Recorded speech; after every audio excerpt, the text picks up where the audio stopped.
How do we turn this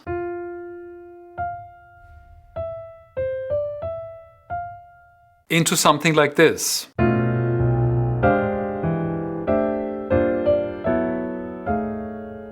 Let's investigate. Over the Rainbow has an AABA structure, which is very typical for this kind of music. There's also a little 4-bar tag at the end. I'll start by playing the first A section, and then I'll share some of the concepts I think about when I arrange a song like this.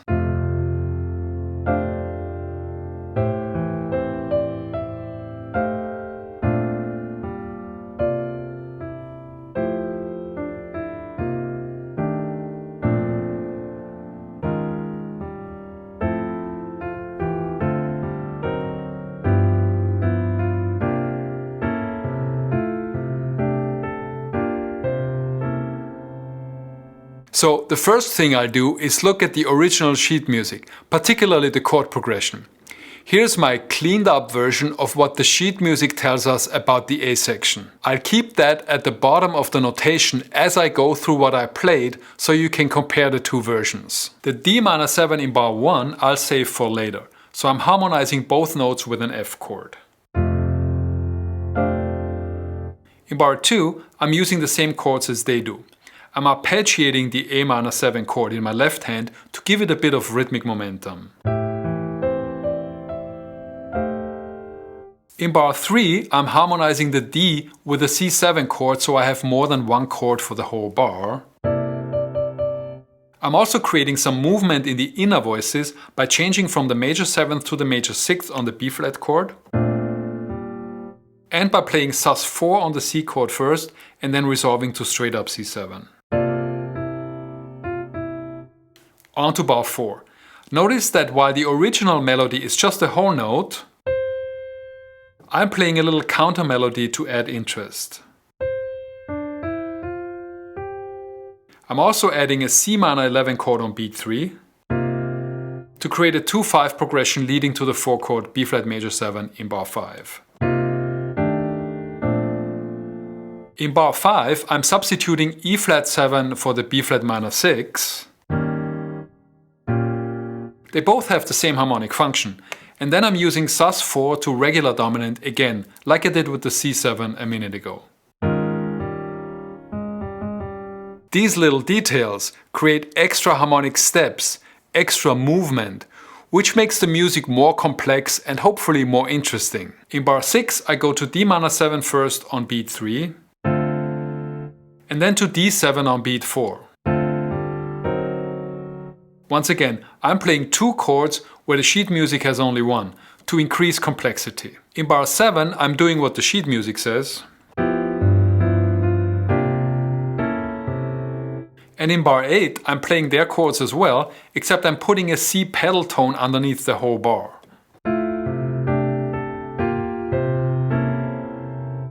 This makes the tonic chord on beat 1 sound a bit less resolved, which gives us more momentum going into the second A section. One of the challenges with AABA tunes is that the three A sections are usually very similar in terms of the composition. In some cases, as in this song for example, they're identical, although that's the exception. So we have to make sure that there's enough difference in our treatment of the various A sections to keep things from being too repetitive and predictable. Here's how I arranged the second A section.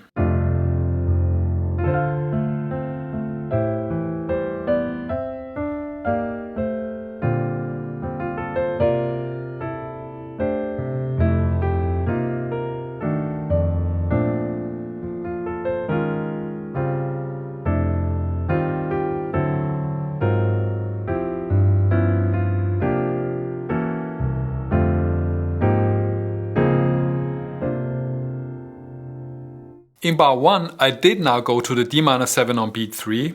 I'm also using arpeggiation again to create rhythmic propulsion. In bar 2, I'm harmonizing part of the melody with my left hand like this. And then I'm playing the F7 with a suspension first, and then I resolve it before moving on to the next chord.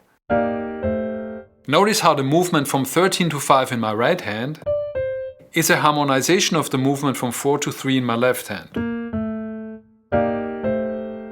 In bar 3, I'm using the same chords as in bar 3 of the first A section, but with different voicings. Notice also that I'm going to 16th note subdivisions for the first time. The goal is to gradually increase the excitement in the music. And in bar 4, I'm also using the same concept as before, but again with slightly different execution.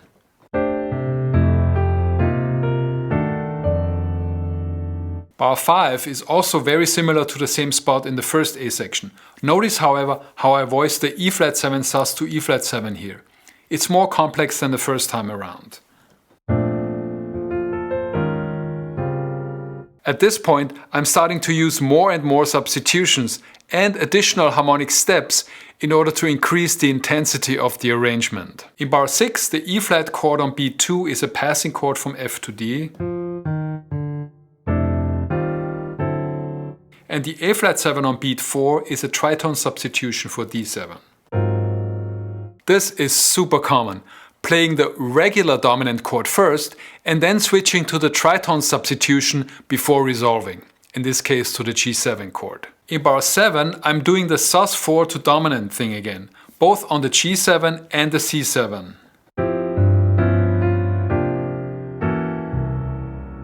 And in the last bar of the second A section, I'm using a very common hip-sounding turnaround that includes two modal interchange chords.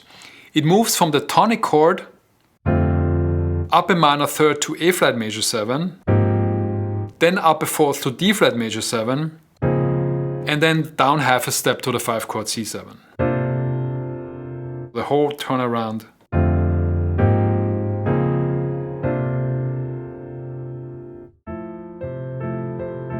Here's my arrangement of the B section.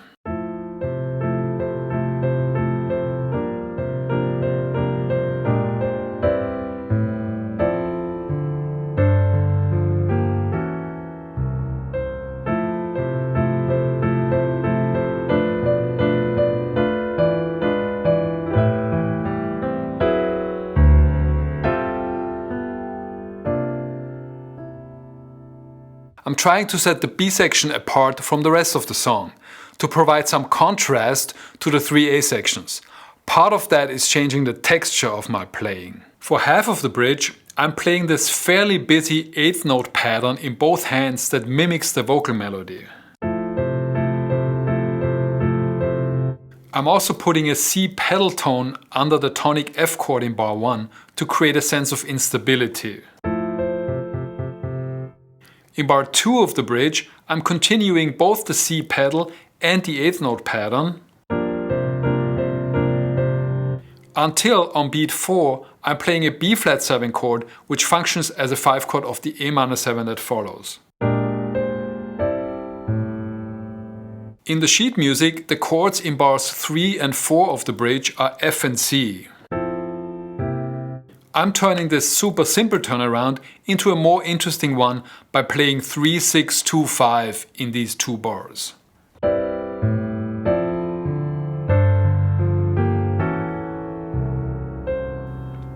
Bar 5 of the B section is identical to bar 1. Bars 6, 7 and 8 of the bridge are harmonically the trickiest ones in the whole song. I don't like what's written in the sheet music, so I reharmonized that whole stretch. In bar 6, I'm playing B minor 7 fret 5 to E7. In other words, a 2-5 pointing to A minor. And in bar 7, I fulfill the promise of that 2-5 by playing A minor 7. Followed by D7. Thereby creating another 2-5 progression that sets up an expectation to resolve to G. And what do you know, the next chord is G7, and the C7 that follows points us back to the tonic chord F for the last A section. Now let me play the third and last A section of Over the Rainbow. You might notice that the arrangement here is quite different from both the sheet music and my own versions of the previous 2 A sections.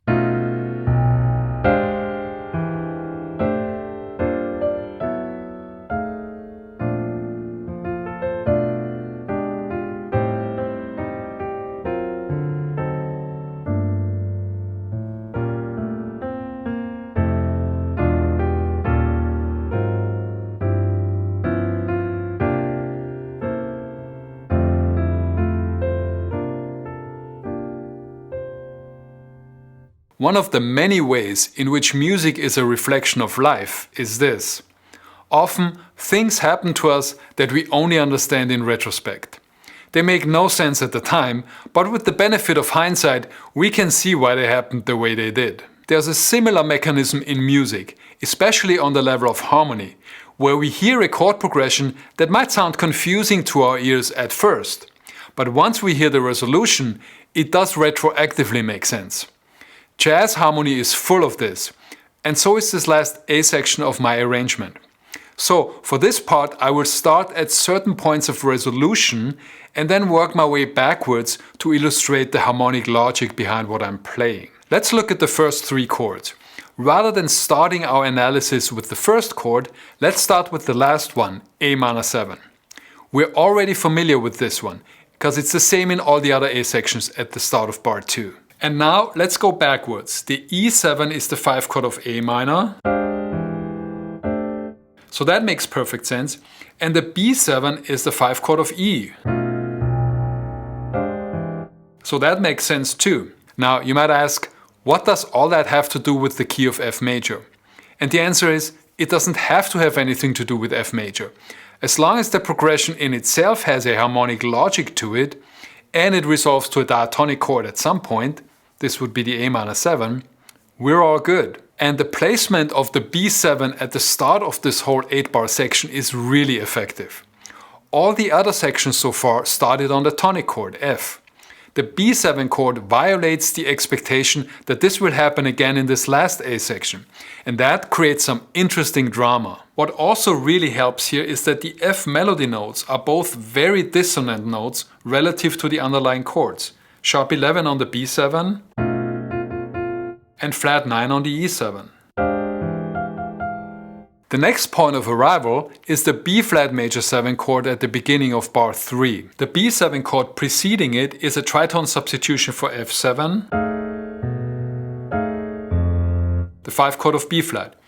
And whenever we have a dominant 7th chord in a jazz context, we can put its associated 2 minor chord in front of it to turn it into a 2-5.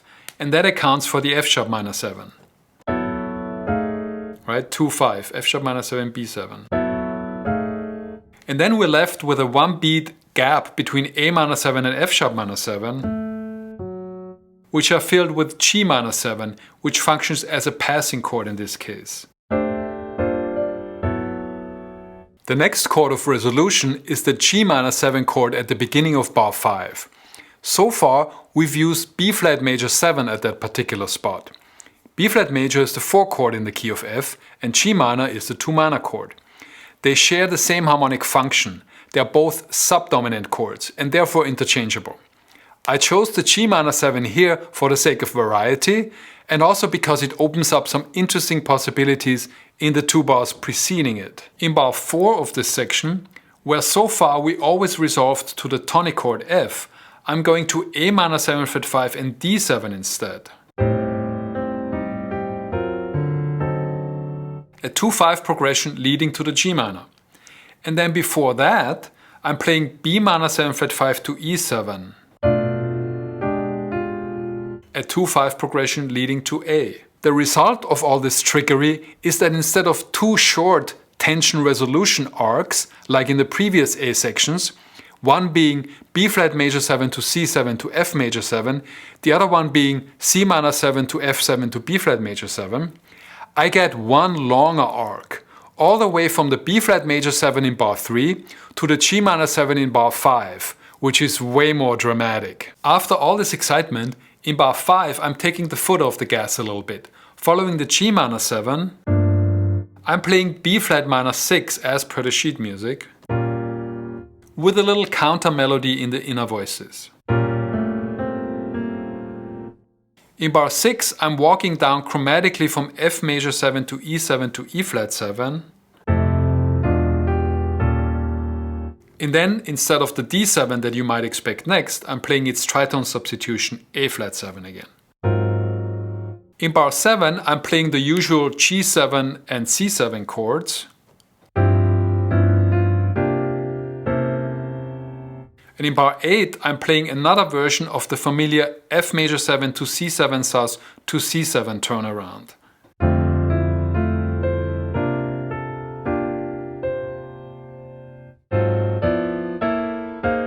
And finally, there's the 4-bar tag. A lot of jazz standard arrangements include tags, but this one is part of the actual composition. It's basically a variation of the first 2 bars of the bridge. Here's how I play it.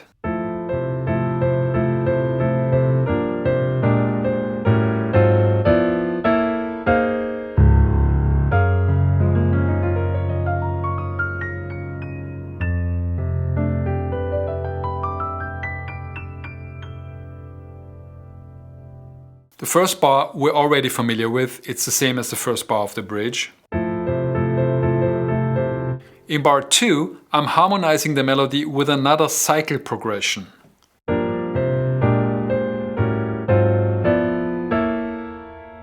After this, I'm using D flat major 7 and G flat major 7 to delay the final resolution to the tonic F chord.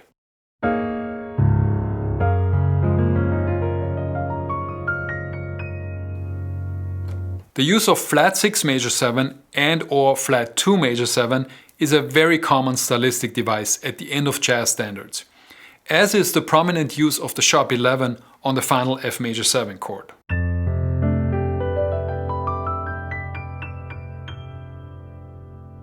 And that's it for today. Like and subscribe if you've enjoyed the video, and I'll see you next time. Peace and love.